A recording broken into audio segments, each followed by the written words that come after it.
Bismillahirrahmanirrahim. Assalamualaikum warahmatullahi wabarakatuh.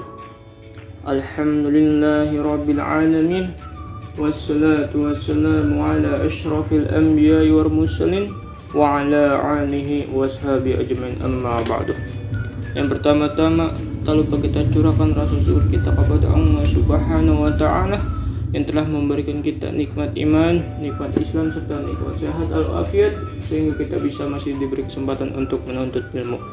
Salawat serta salam tak lupa kita curahkan kepada kita Nabi Muhammad sallallahu alaihi wasallam yang telah membawa kita minaz zulumati ilan nur, dari zaman kegelapan hingga zaman terang yang saat ini. Pada kesempatan kali ini kami ingin menjelaskan atau mempresentasikan tugas kelompok kami dari hasil studi lapangan kami yang kami beri judul Strategi dan Solusi Mempertahankan Pancasila sebagai Dasar Negara. Dan perkenalkan, kami dari kelompok 2 yaitu berisikan beranggota. Yang pertama yaitu saya sendiri, Syahidun Muzaki. Yang kedua yaitu Nur Rahman. Yang ketiga saya Satria Fauzan. Dan yang terakhir adalah Fitri Nafianti. Pengertian Pancasila. Pancasila secara etimologi berasal dari bahasa Brahmana India atau bahasa Sanskerta, yaitu kata panca yang berarti 5 atau sila, atau shila yang berarti batu sendi atau dasar. Sila juga berasal dari kata susila yang artinya tingkah laku yang baik. Pengertian Pancasila secara kebahasan dapat diartikan 5 batu sendi atau dasar, atau dapat juga diartikan 5 tingkah laku yang baik. Pancasila secara etimologi digunakan oleh Insinyur Soekarno pada sidang BPUPKI pada tanggal 1 Juni tahun 1945 sebagai nama pada 5 prinsip dasar negara Indonesia. Pengertian Pancasila merupakan dasar negara Republik Indonesia. Dasar Pancasila disebut sebagai dasar negara dapat ditelusuri dari 2 dasar. Yang pertama, dasar histori. Pada dokumen sidang BPUPKI, Dato Soekarno pada tanggal 1 Juni 1945 berjudul Lahirnya Pancasila menjelaskan bahwa usulan dari Soekarno tentang dasar negara ialah Pancasila. Dalam sejarah proses perumusan Pancasila sejak 1 Juni 1945 hingga 18 Agustus 1945, Pancasila diletakkan sebagai dasar negara. Kedua, pada dasar yuridis. Dalam pembukaan Undang-Undang Dasar 1945 alinea keempat secara implisit, sila-sila Pancasila disebut sebagai peletak dasar dalam susunan kehidupan beragama dan bangsa. Makna Pancasila sebagai dasar negara. Proses perumusan Pancasila dapat ditandai pada sidang BPUPKI tentang upaya yang merumuskan dasar negara Indonesia Merdeka. Pancasila sebagai dasar negara telah terutama dalam dokumen sejarah istilah Pancasila mulai diperkenalkan oleh Soekarno sebagai dasar falsafah negara pada tanggal 1 Juni 1945 di sidang BPUPKI. Dalam istilah Soekarno, Pancasila yang dimaksud ialah filosofis Grundzüge atau dalam dasar filsafat negara. Narasi ini menjadi dasar dalam memaknai dan menjabarkan Pancasila sebagai dasar negara. Pancasila merupakan dasar negara Republik Indonesia. Dasar Pancasila disebut sebagai dasar negara dapat ditelusuri dari 2 dasar Pancasila disebut sebagai dasar negara. Pertama, dasar historis. Pada dokumen sidang BPUPKI, pidato Soekarno 1 Juni 1945 berjudul Lahirnya Pancasila menjelaskan bahwa usulan dari Soekarno tentang dasar negara ialah Pancasila. Dalam sejarah proses perumusan Pancasila sejak 1 Juni 1945 hingga 18 Agustus 1945, Pancasila diletakkan sebagai dasar negara.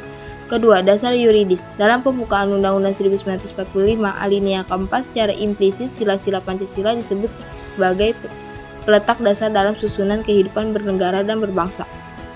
Tantangan penerapan Pancasila di era modern. Pancasila merupakan suatu nilai yang memberikan dasar-dasar yang bersifat fundamental dan universal, baik dalam hidup bermasyarakat, berbangsa, dan bernegara. Dengan begitu, Pancasila dijadikan pedoman pada generasi milenial untuk tetap menjalankan dan mengamalkan nilai-nilai Pancasila. Pesatnya perkembangan ilmu teknologi menjadi kekhawatiran terbesar dalam perubahan karakter dan juga tingkah laku generasi milenial. Generasi milenial memiliki semangat produktivitas yang tinggi, serta memiliki relasi yang baik antara generasi lainnya. Namun, karena hidup di era yang serba otomatis, generasi ini cenderung menginginkan sesuatu yang serba instan, dan sangat mudah dipengaruhi oleh tren dan budaya luar. Akibat dari tidak seimbangnya antara perilaku milenial dengan penerapan Pancasila adalah ciri khas bangsa kita, seperti gotong royong yang mulai memudar seiring berjalannya waktu. Seberapa penting Pancasila sebagai dasar negara? sangat penting sebab Pancasila digunakan untuk mengatur tatanan kehidupan bangsa dan bernegara. Dan pentingnya dalam Pancasila menjadi pedoman bagi masyarakat Indonesia. Nilai-nilai dalam Pancasila adalah nilai yang mendasar untuk dijadikan pedoman, peraturan, dan dasar dari norma-norma hukum yang berlaku di Indonesia. Apa yang menjadikan tantangan Pancasila sebagai dasar negara?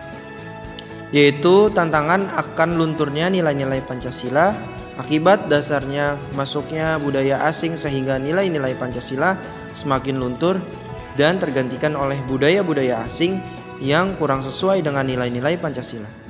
Dan masalah yang perlu diwaspadai adalah ketika masyarakat tidak lagi memandang Pancasila sebagai ideologi dan dasar negara. Sebagai contohnya adalah penyalahgunaan kekuasaan atau korupsi mengakibatkan rendahnya kepercayaan masyarakat terhadap rezim yang berkuasa sehingga kepercayaan terhadap ideologi menurun drastis. Mengapa Pancasila menjadi dasar negara? Pancasila sebagai dasar negara digunakan untuk mengatur segala tantangan kehidupan bahasa Indonesia dan mengatur penyelenggaraan negara. Pancasila dijadikan sebagai dasar negara karena memang sudah dengan jiwa bangsa Indonesia. Apa strategi dan solusi untuk mempertahankan Pancasila sebagai dasar negara? Mencegah dan membatasi kebudayaan asing yang masuk, senantiasa bersatu bahu-membahu untuk menjaga eksistensi negara dan menumbuhkan kesadaran dalam diri setiap warga negara untuk senantiasa menjadikan nilai-nilai di dalam Pancasila sebagai pedoman hidup. Dengan demikian, Pancasila akan menjadi sumber moral dan kepribadian bangsa yang hidup dan mengakar dalam masyarakat. Menurut Anggraini, pada tahun 2018, nilai-nilai Pancasila dari bangsa Indonesia mulai luntur seiring dengan berjalannya waktu. Jika dilihat dari contoh kecil pada konsep nilai sila ketiga yang mengerjakan adanya nilai persatuan, tapi dilunturkan dengan sikap individual karena makin berkembangnya teknologi. Yang sangat ini berpotensi menjadi sebab perubahan sikap dari bangsa Indonesia adalah berkembangnya iptek yang semakin modern di Indonesia. Perkembangannya juga tidak lepas dari luhur nilai budaya dan agama, di mana itu juga terdapat moral bangsa. Pancasila merupakan landasan dari segala sesuatu yang dilakukan bangsa dan dijadikan ideologi bagi bangsa Indonesia. Pancasila juga menjadi pemersatu bangsa yang sudah jelas beraneka ragam suku, ras, bahasa, agama, dan dari Sabang hingga Merauke. Nilai serta sila yang terdapat dalam Pancasila mempunyai paham untuk warga negaranya untuk terus mengingat isinya, selalu menerapkan dalam kehidupan dan akan dibawa terus hingga akhir. Adapun tiga nilai di dalam ideologi Pancasila yaitu nilai dasar, nilai instrumental, dan nilai praktis.